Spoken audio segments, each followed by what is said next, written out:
नमस्कार दोस्तों, स्वागत है आप सभी का आपके अपने चैनल सॉल्यूशन ए जिंदगी पर, जहां हम बात करते हैं आपकी जिंदगी को खुशनुमा और खूबसूरत बनाने की। तो चलिए आज के टॉपिक के बारे में डिस्कस करते हैं। मैंने इसको शीर्षक दिया है, दुनिया का सबसे बड़ा रोग क्या कहेंगे लोग। जी हाँ, आपने सही सुना, दुनिया का सबसे बड़ा रोग क्या कहेंगे लोग।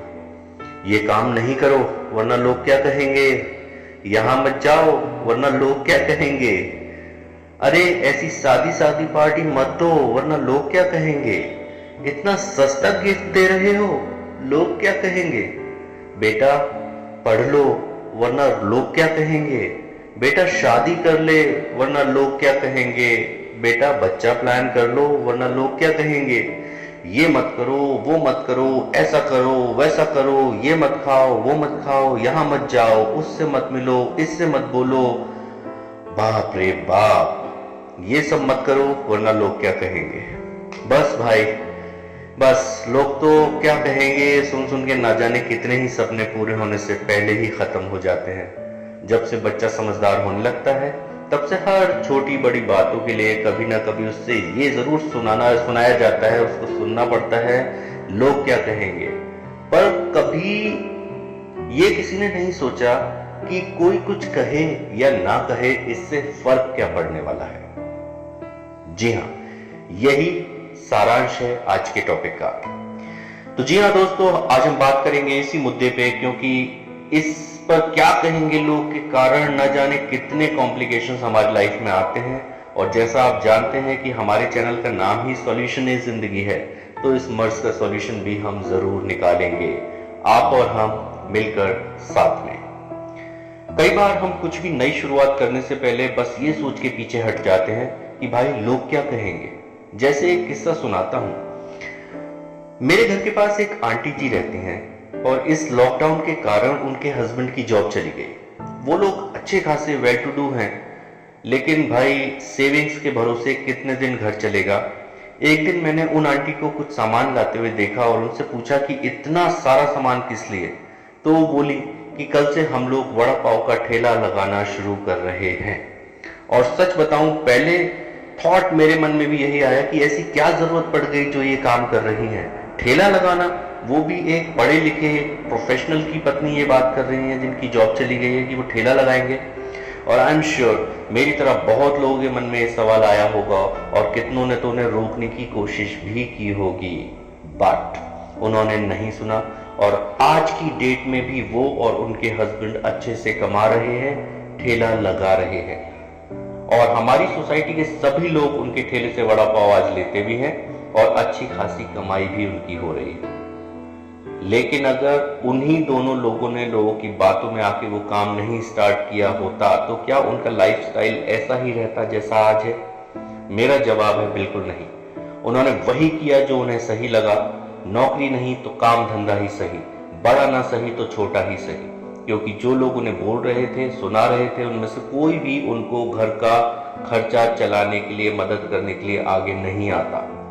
इसलिए उन्होंने अपने मन की सुनी, जो जरूरी है वो किया, और आज वही लोग उनके शॉप पे जाते भी हैं, खाते भी हैं और उनकी रिस्पेक्ट भी करते हैं। वो लोग खुद बोलते हैं कि वाह, बहुत मेहनती हैं और मेहनत से कमा रहे हैं। इन शॉर्ट, फ्रेंड्स को लोग तो तब भी कहेंगे जब आप कुछ नहीं करोगे। अभी इससे अच्छा है कुछ करके लोगों का मुंह बंद किया जाए, ना कि ये सोच के कुछ ना किया जाए कि लोग क्या कहेंगे। चलिए कुछ पॉइंट डिस्कस करते हैं जिससे हम भी इस रोग से बच पाएं, क्योंकि मानो या ना मानो ये रोग हमारी जिंदगी में भी है कि क्या कहेंगे लोग। सबसे पहले अपने विचारों को समझें। Justify your thoughts. आपके लिए क्या सही है, क्या गलत है, ये सिर्फ आप खुद ही डिसाइड कर सकते हैं। क्या जरूरी है, क्या जरूरी नहीं, ये भी आप खुद ही फैसला कर सकते हैं। लाइफ की सिचुएशन के अकॉर्डिंग डिसीजन मेकिंग होना बहुत जरूरी है मित्रों। अगर आपको लगता है कि किसी काम को करके आपकी लाइफ बेहतर हो सकती है तो उसे जरूर कीजिए।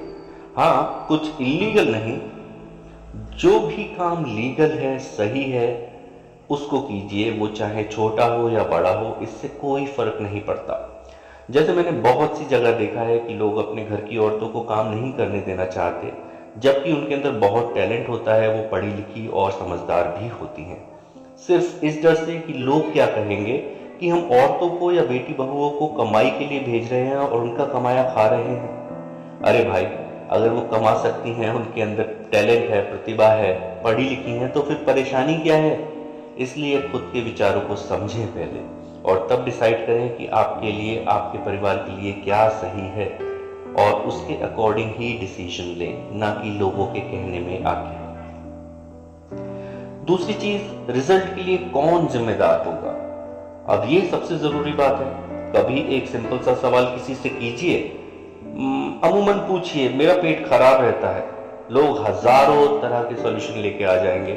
आप उनमें से कुछ सॉल्यूशन शायद अपना भी लोगे, बट उसका जो भी रिजल्ट होगा वो किस पे असर करेगा?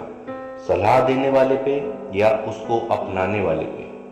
ऑब्वियसली जो सलाह सुन के उस पे अमल कर रहा है, उस पे ही तो असर होगा ना दोस्तों। अब हो सकता है किसी सलाह से कोई साइड इफेक्ट हो जाए या कोई परेशानी हो जाए, तो परेशानी किसको होगी? जिसने उस सलाह पे अमल किया उसे ही, राइट? इसलिए फ्रेंड्स देखिए, लोगों का काम होता है सलाह देना।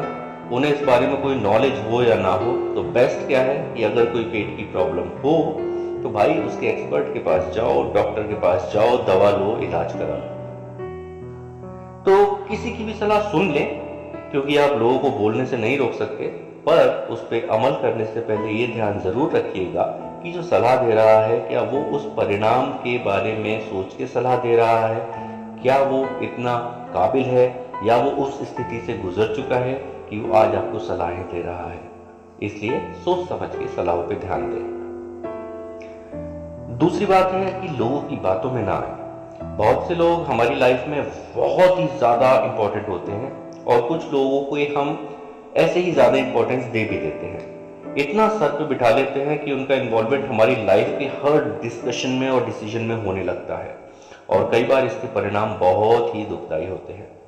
जैसा कि हम देखते हैं कि आजकल मैरिजेस में, रिलेशनशिप्स में कितनी प्रॉब्लम्स होती हैं और मैंने कई बार नोटिस भी किया है कि कपल अपनी खुद की वजह से नहीं बल्कि किसी तीसरे बंदे की वजह से ज्यादा लड़ते हैं, चाहे वो फैमिली मेंबर्स हों या फ्रेंड्स या कोई और।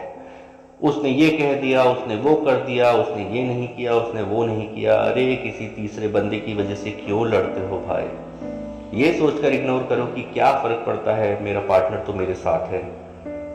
बस यही सोच के लाइफ में आगे बढ़ते रहे और लोगों की बातों में ना आए। और एक बहुत बड़ी बेसलाइन है भाई, सुनो सबकी, करो मन की। अक्सर जब भी हम कुछ नई शुरुआत करते हैं तो फैमिली मेंबर जैसे पेरेंट्स, बड़े बुजुर्ग, टीचर्स, गुरु सबकी सलाह लेते हैं। लेने में कोई बुराई भी नहीं, पर ये सोचने में भी कोई बुराई नहीं कि जो सलाह वो दे रहे हैं वो आज के टाइम के अकॉर्डिंगली है कि नहीं। क्या उनका गाइडेंस हमें आज के दौर में कामयाब बना पाएगा या नहीं? क्योंकि वो जिस माहौल में पढ़े बड़े हुए, काम किया, वो आजकल के माहौल से बहुत अलग था। तो उनका एक्सपीरियंस सुने जरूर, मगर खुद के अंतर मन को भी टटोल के जरूर देखें कि क्या ये सलाह आपके वाकई किसी काम आएगी या फिर इनमें से कुछ बातें हमें माननी है, कुछ बातों को इग्नोर करना है, अपना खुद का एक खाका तैयार करके उसके हिसाब से आगे बढ़ना है। तो अगले पॉइंट पर बढ़ते हैं, जितने लोग उतना ज्ञान। एक थाली लीजिए, मतलब मैं आपको एक बेसिक सा एग्जांपल दे रहा हूँ। एक थाली लीजिए, उसमें दाल भी रख लीजिए, कड़ी भी डाल लीजिए, एक चम्मच पनीर भी लपेट लीजिए, थोड़ी सब्जी भी डाल दीजिए, रोटी भी, चावल भी, भिंडी भी, रसगुल्ला भी, पापड़, हलवा, सलाद, जो जो आपके घर में बना है या बना था, फ्रिज में कुछ पड़ा था, सब उस थाली में रख लीजिए और उसको मिलाकर खाइए। तो अभी आप एक बात बताइए, आपको स्वाद किसका आएगा? पापड़ का, कड़ी का, पनीर का, सब्जी का, रसगुल्ले का, किसका? यकीनन तौर पे आपको कोई स्वाद नहीं आएगा और जो भी स्वाद आएंगे वो इतने मिले जुले स्वाद होंगे कि वो हर एक डिश का, हर एक सब्जी का, हर एक रसगुल्ले का, मिठाई का स्वाद बर्बाद कर चुके होंगे। इसलिए जितना हो सके अपने थॉट्स को और अपने विचारों का आइडिया कम से कम लोगों से डिस्कस कीजिए, क्योंकि अगर आपके दिमाग में कुछ प्लान चल रहा है और आप लोगों से डिस्कस करते हैं, इमीडिएटली आपको उसमें सलाह देने वाले लोग मिल जाएंगे और आपका दिमाग एक थाली की तरह काम करेगा, जहां आपका खुद का विचार होगा और उसके ऊपर लोगों के अन्य विचार आने शुरू होकर उसमें मिलने शुरू हो जाएंगे और एक खिचड़ी बन जाएगी। इसलिए मेरी सलाह यही है, जब आपका काम बन जाए तभी लोगों को ज़रूर बताएं और अपनी खुशी जाहिर करें, पर जब तक कोई काम अच्छे से सेटल ना हो जाए तब तक उसका ढिंढोरा ना पीटें। अपने परायों के बीच में फर्क करना सीखें। कभी भी दूसरों के रिएक्शन से ना डरें।